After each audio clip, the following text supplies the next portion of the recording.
तो झोल है, क्योंकि अगर आखिर जब मेरे पास आंकड़ा नहीं रहेगा, वहां खुलेगा तो आंकड़ा तो प्रतिशत के हिसाब से ना खुलेगा, तो प्रतिशत में बता दिया गया, हम तो इतना बताए थे, उसमें 2 4 5 हजार 10 हजार 20 हजार कभी भी वोटिंग घपला हो सकता है, तो इसमें तो कोई दो राय नहीं। अब कांग्रेस के पास फंडिंग का दिक्कत है, पैसा कांग्रेस पास है नहीं, जो अपने कार्यकर्ता के मैनेज नहीं कर पा रहा, गाड़ी के मैनेज नहीं कर पा रहा, तेल के पैसा नहीं मैनेज कर पा रहा, तो कांग्रेस के पास ये मुद्दा है। अगर हार होगा तो इस मुद्दे पे भी हार हो सकता है कि त्रिपाठी जी अपने कार्यकर्ताओं को विश्वास में ना लेकर सिर्फ अपने हर जगह का जिम्मेदारी भाई को सौंप रखे हैं, जो मेरे हिसाब से कार्यकर्ता में इस वजह से नाराजगी तो है, लेकिन खुल के नहीं आ रही। नमस्कार दोस्तों, आज हम बैठे हुए हैं कासिम अंसारी जी के साथ में।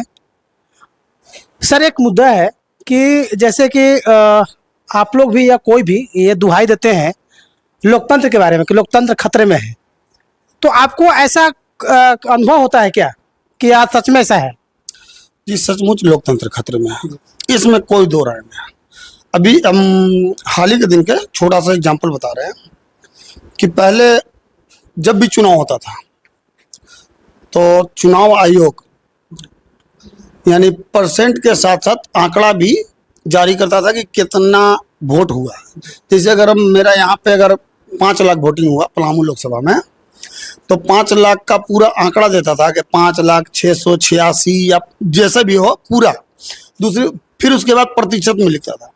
लेकिन अभी अगर चुनाव हो रहा है तो पहली बार तो प्रतिशत में दिया जा रहा है, 50%, 55%, जो भी हो। दूसरी बात कि उसको फाइनल 11-12 दिन के बाद किया जा रहा है। और दूसरा कि वो जो अंक बताया जाता था कि इतना हुआ है, वो दे ही नहीं रहा चुनाव आयोग। तो ये इससे क्या जाहिर हो रहा है? लोकतंत्र खतरा में नहीं है तो फिर क्या ये झोल है क्या? कुछ तो झोल है, क्योंकि अगर आखिर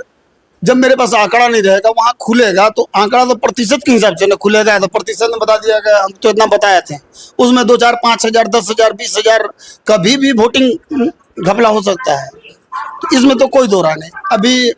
यही मामला एक संस्था है शायद ADR या कैसे करके, तो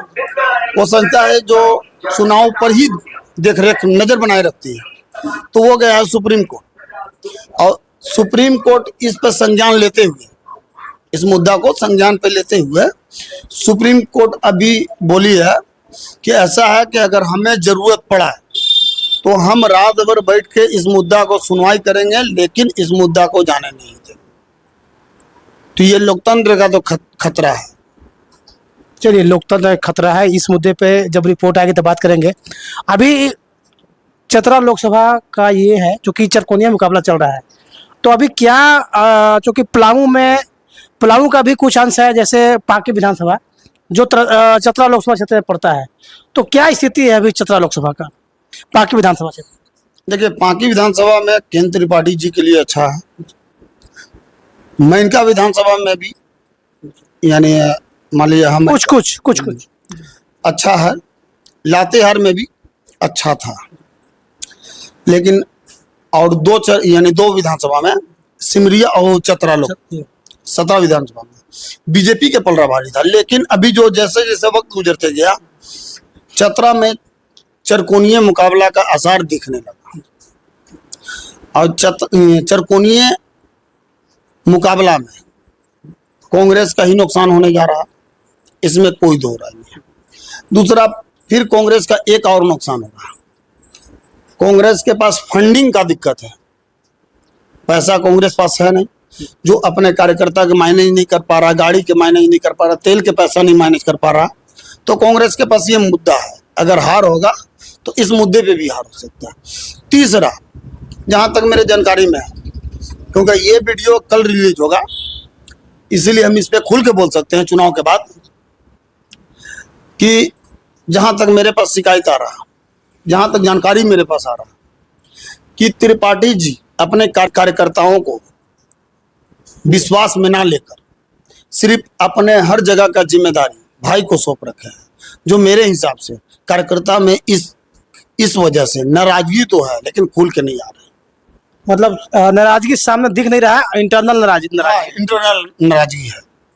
जबकि उनको कार्यकर्ता को विश्वास में लेके चलना चाहिए था, लेकिन वो अपने भाई को ही सब तरह का जिम्मेदारी दे के रखे हैं। आज कार्यकर्ता वहाँ के बोल रहे हैं, जिससे 2 4, क्योंकि हम भी कांग्रेस पार्टी में रह चुके हैं,